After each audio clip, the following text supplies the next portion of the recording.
Well, for more analysis on what can be done to make events like that safer and how we're changing our attitude towards extreme temperatures, we can cross to Las Vegas and speak to Steffen Lehman, who's a professor at the School of Architecture and director of the Urban Futures Lab. Thank you so much for speaking to us, Professor Lehman.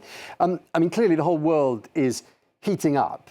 What sort of steps need to be taken from an infrastructure point of view to make sure a tragedy like the one at the Hajj doesn't happen again? Hi, Tom. This is great to talk to you. And it's such an important topic. Thank you for raising it. We can do a series of things. In fact, we need to apply multiple solutions here. And to be honest, most cities, not only Mecca, are inadequately prepared for the global rise of temperature. For instance, we need to plant trees, regreening the cities. Urban vegetation is very important and is the most cost-effective way to cool down the microclimate and to avoid an urban heat island, like we have seen it here in Mecca, those poor, tragic loss of life of those poor pilgrims in Mecca in 50 degrees Celsius. We need continuous shading. The most important in a desert city like Mecca or here in Las Vegas, where we have 42 degrees at the moment at noon, is to have continuous shade. So either you have canopies or you have continuous trees planting that provide a continuous shade. So walking is more safe, but also we must avoid what's called the urban heat island effect. And so we need to have different materials that do not absorb and trap and store the sun radiation and become a baking oven. Those poor people collapsing, of course, because they are maybe not dressed appropriately, they underestimate the heat and they don't have enough water. So planting trees would help, continuous shading would help, and cool roofs, facades, white colored reflective surfaces, avoid buildings and parking lots that become urban heat islands because black colored, or the worst is black asphalt. So we need to use what's called the albedo effect that bounces back the solar radiation, and avoid concrete and avoid everything that counteracts pedestrian comfort. I'm not surprised so many people are collapsing.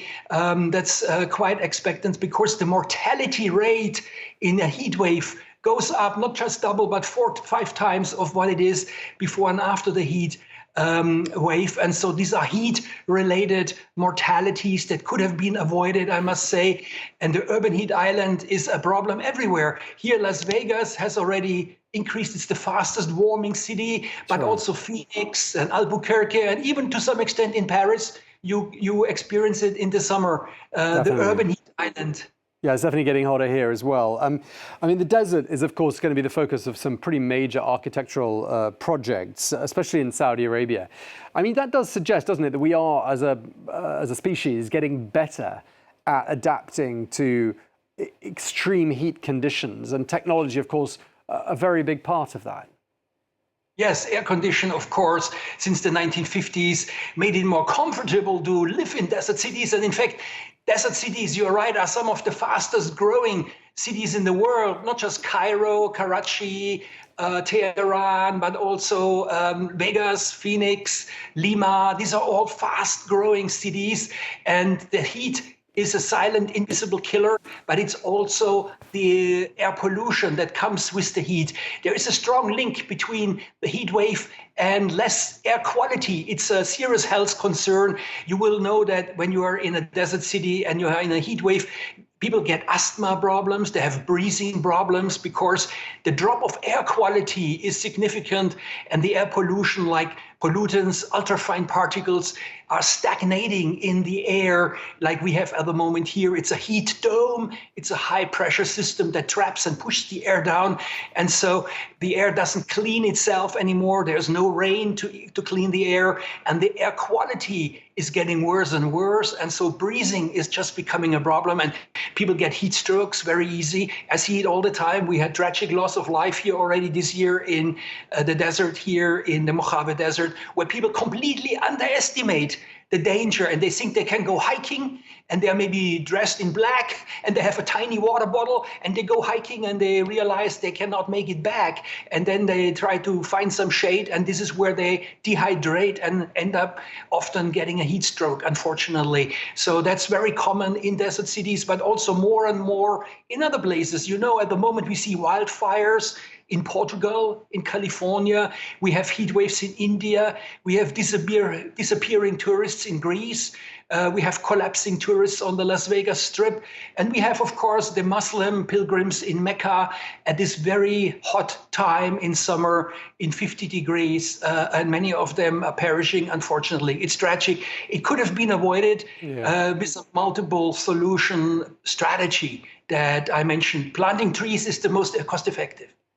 Sure, and I mean, it can be done in a sustainable way as well, can't it? Because you think about that infinite source of heat coming from the sun, you'd have thought that could generate considerable power, which in turn could run AC units and keep people cool, certainly indoors.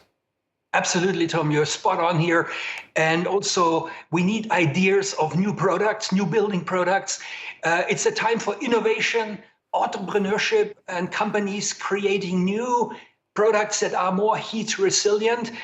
We don't need ideologies. This is really about entrepreneurs creating better products for the construction building market to future-proof our cities, facing a hotter future. We're going to have longer, more intense, more prolonged heat waves. It becomes very common in many cities. We see it in Los Angeles too, and in many, many cities here in the Southwest, where we have at the moment 100 million people in 30 cities under heat watch. And same happened last year and the year before, and it seems like it has become the new normal. At the moment, we have 42 degrees here in Las Vegas at 12 o'clock, and it's going to go up to probably 43, 44. Last year, we had even 47 degrees in June. It was a new record for Vegas. And it's just every year we see new heat records beaten. It's pretty frightening. Some people joking or are cynical, saying that the Southwest in the US cannot be inhabited in future in the end of the century. 2100, it might just simply too many days above 40 degrees, making it harder and harder. Of course, we can use air conditioning, but air conditioning is creating also a peak demand of energy. And if the energy is not provided from the clean solar power, we have a problem again, burning coal or burning oil, which doesn't help again. It's a vicious cycle we are engaged in this circularity, this loop that could spin off and create worse conditions if we're not counteracting. Okay. So that's a serious problem. And thank you so much, Tom, for raising it. And Mecca is just one example where we can see the terrible consequences if we build cities in the wrong way and we have an urban heat island and thousands of people come there to do their pilgrimage, and it's just not ready, not made for this heat. Yeah. It's absolutely tragic. We're going to have to leave it there. I'm so sorry to cut you short, but we're out of time, I'm told. But thank you very much, Professor Steffen Lehman. Thank you for speaking to France 24. Thank you, Tom.